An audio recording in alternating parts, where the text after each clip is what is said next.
Assalamualaikum warahmatullahi wabarakatuh. Perkenalkan, nama saya Zaimah dengan NIM C1C020042 dengan Prodi Akuntansi Fakultas Ekonomi dan Bisnis Universitas Jambi.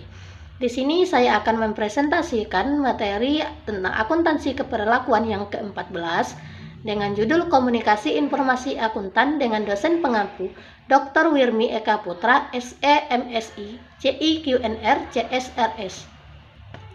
Langsung saja masuk materi yang pertama, A. Teori komunikasi.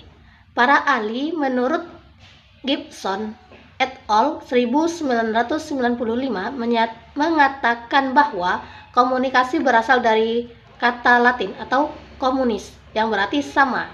Hal ini berarti adanya suatu pencarian kesamaan makna atas hal-hal yang dikomunikasikan antara pihak pengirim dengan pihak penerima.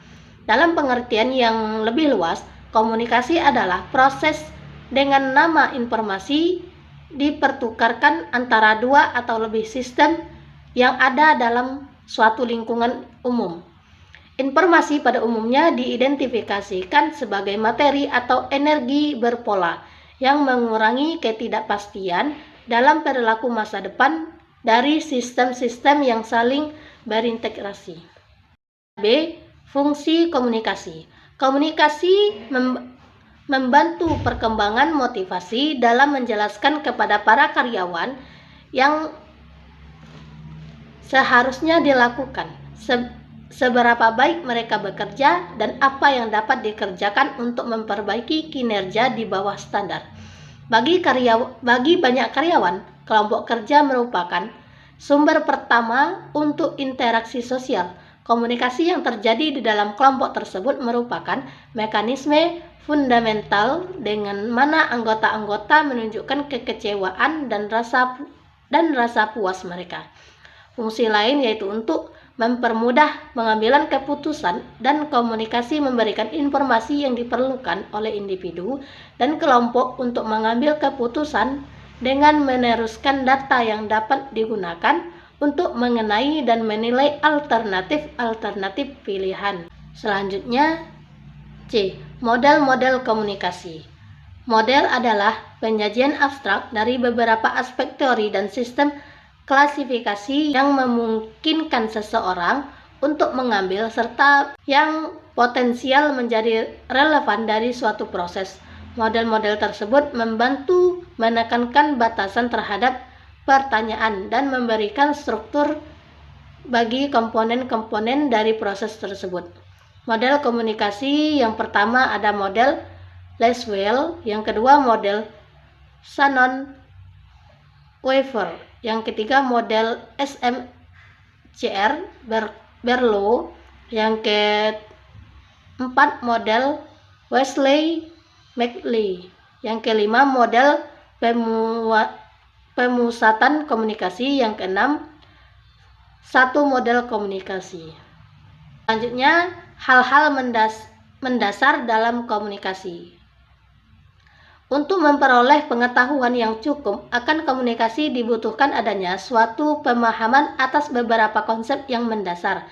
Pada bagian ini, konsep-konsep tersebut akan ditinjau secara khusus untuk melihat pola arus dari komunikasi, pembagian jaringan komunikasi formal dan informal, menggambarkan pentingnya komunikasi nonverbal, memperhatikan bagaimana individu memilih saluran komunikasi, dan meringkaskan penghalang utama terhadap komunikasi yang relatif.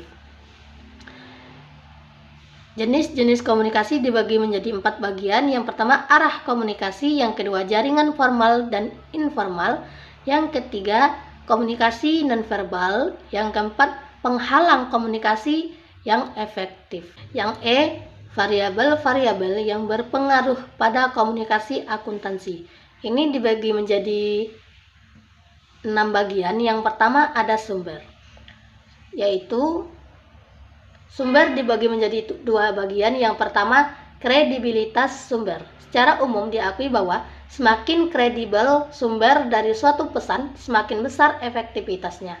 Efektivitas biasanya dipahami sebagai perubahan sikap ke arah yang disarankan oleh sumber. Akan tetapi, Kredibilitas sumber merupakan suatu karakteristik dari sumber sebagaimana dipandang oleh penerima. Yang kedua, kesamaan antar penerima dan sumber. Komunikasi yang efektif akan lebih mudah terjadi ketika sumber dan penerima adalah serupa. Tingkat kesamaan atau perbedaan tersebut ditentukan oleh dua faktor. Yang pertama, kesamaan demografi, misalnya usia, pendidikan, jenis kelamin, dan lain-lain. Serta kesamaan kognitif, misalnya kesamaan dalam sikap, nilai, budaya, keyakinan, dan lain-lain. Yang B, pesan.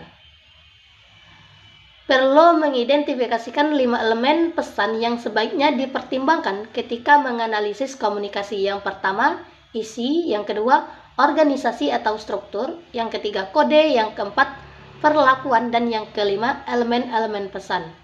C, organisasi pesan. Cara terbaik untuk mengorganisasikan suatu pesan bergantung pada budaya di mana informasi tersebut digunakan. Di masyarakat barat, pola pemikiran bersifat linier atau berurutan. Pemrosesan linier merupakan karakteristik dari semua pemrosesan bahasa, dan juga banyak aktivitas pemecahan masalah dan berpikir. Karena bahasa Inggris menjadi bahasa utama dari bisnis internasional, dapat diasumsikan bahwa laporan-laporan bisnis akan diorganisasikan secara linier dengan pendahuluan, bagian tengah, dan bagian akhir. Akan tetapi, hanya karena dua orang menggunakan bahasa yang sama, tidak berarti menjamin komunikasi yang efektif. Yang D, saluran. Jalur komunikasi merupakan alat untuk menyebarkan informasi. Schramm 1973 mengelompokkan atau membedakan saluran berdasarkan 6 dimensi.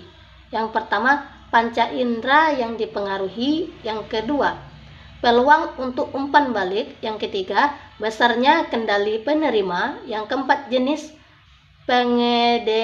pengodean pesan. Yang kelima, kekuatan multiplikatif. Yang keenam, pelestarian pesan.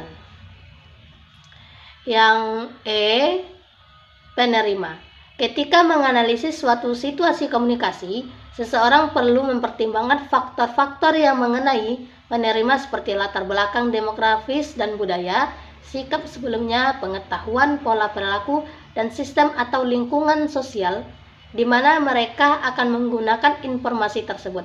Pada umumnya, semakin serupa penerima dan sumber mengenai faktor ini, maka semakin mudah dan semakin efektif komunikasi tersebut. Yang E, umpan balik. Umpan balik merupakan pesan yang dikirim oleh penerima pada sumber dalam menanggapi pesan awal. Umpan balik memungkinkan terjadinya pertukaran ide.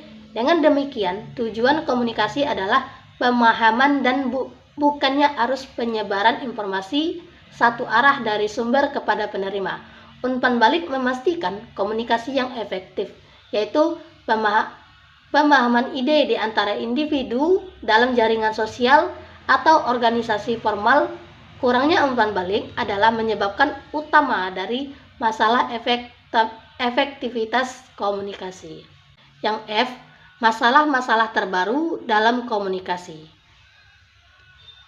Ini dibagi menjadi 4 bagian. Yang pertama, penghalang komunikasi antara pria dan wanita. Hakikatnya, dari riset Tenen adalah bahwa pria menggunakan pembicaraan untuk menekankan status, sementara wanita menggunakan untuk menciptakan hubungan. Tenen menyatakan bahwa komunikasi merupakan tindakan penyeimbangan dan bersinambungan yang merupakan konflik antara keeratan dan ketergantungan. Keeratan menekankan pada kedekatan dan kebersamaan, sementara ketergantungan menekan pada keterpisahan dan perbedaan. Yang B, komunikasi yang benar secara politis. Kata-kata merupakan alat primer untuk berkomunikasi. Bila seseorang menyingkirkan kata-kata dari perbendaharaannya karena kata-kata itu tidak tepat secara politis, maka orang tersebut mengurangi pilihannya untuk menghantar pesan dan ragam yang paling jelas dan akurat. Pada umumnya, semakin besar pembendaharaan kata yang digunakan oleh pengirim dan penerima, maka semakin besar kesempatan untuk menyampaikan pesan secara akurat. Yang C, komunikasi lintas budaya. Seorang penulis telah mengidentifikasikan 4 masalah spesifik yang dikaitkan dengan kesulitan bahasa dalam komunikasi lintas budaya. Yang pertama adalah penghalang yang disebabkan oleh semantika. Yang kedua adalah penghalang yang disebabkan oleh konotasi data. Yang ketiga adalah penghalang yang disebabkan oleh perbedaan nada. Yang keempat adalah penghalang yang disebabkan oleh perbedaan persepsi. Yang keempat, komunikasi elektronik. Sejak awal tahun 1980-an, manusia telah dibanjiri dengan teknologi elektronik atau yang sebagian besar membentuk ulang cara orang berkomunikasi dengan organisasi. Teknologi tersebut mencakup penyeranta atau pager, mesin fax, konferensi video, rapat elektronik, email, telepon genggam, dan pesan suara. Komunikasi elektronik tidak lagi membuat Anda perlu berada di tempat kerja atau meja. Pager, telepon seluler, dan komunikator pribadi memungkinkan Anda untuk menghubungi bila sedang rapat, beristirahat, makan siang, mengunjungi kantor pelanggan di lain kota, dan seterusnya. Baik, hanya itu yang dapat saya sampaikan. Jika terdapat kesalahan, saya mohon maaf yang sebesar-besarnya. Saya akhiri.